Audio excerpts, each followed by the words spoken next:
So you can't really go more than a block without seeing something that reminds you of the Middle East.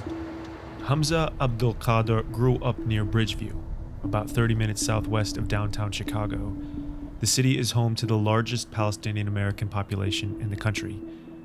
And Bridgeview and its surrounding area are the heart of that community, so much so that it's referred to as Little Palestine. When the Israel-Gaza war broke out on October 7th following the Hamas-led attack on Israel, Abdul Qadir said it affected everyone.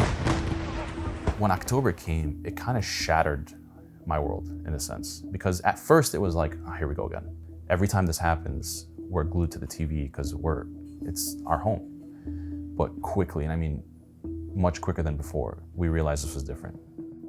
Emergency medicine physician from Little Palestine, Thayer Ahmed, jumped at the chance to go to Gaza in January and provide critically needed medical services. When the community got wind of his trip, he said a flood of neighbors appeared at his doorstep.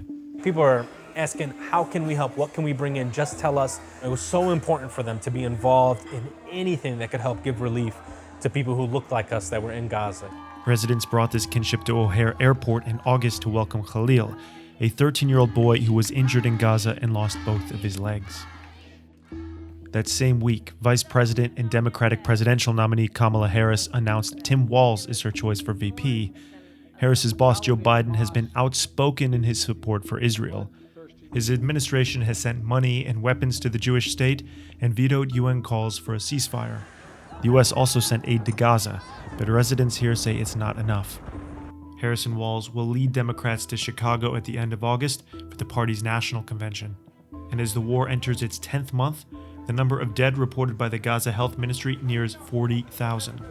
Palestinian Americans in this community say they feel betrayed. Myself, my family, my friends, the people that I know, no one has any interest in Kamala Harris. No one has any interest in Donald Trump. I don't care what party you come from. I don't care what your background is. And I don't care what kind words you have. Words mean nothing. Our community is divided not in the sense of Republican versus Democrat, but do we even vote? What's the point of voting? School teacher Amira Dawood has volunteered in Little Palestine her whole life. The community has made big strides in the past to register voters and get them to the polls, she said. But she's grown increasingly frustrated with the Biden administration's policies in the Middle East, and she's not sure if she will vote. I see that sense of kind of panic from our community. What's going to happen? Kamala Harris will just continue what Joe Biden was doing, and Trump will just support it even more. I'm a huge voter. I force my parents to come out. My son will be registered to vote, but I don't know what I'm going to do. Maybe the majority of the space here is going to be case management. Etidel Shalabi and Naraman Taha are co-founders of Arab American Family Services, an organization in Little Palestine that registers voters and supports the community.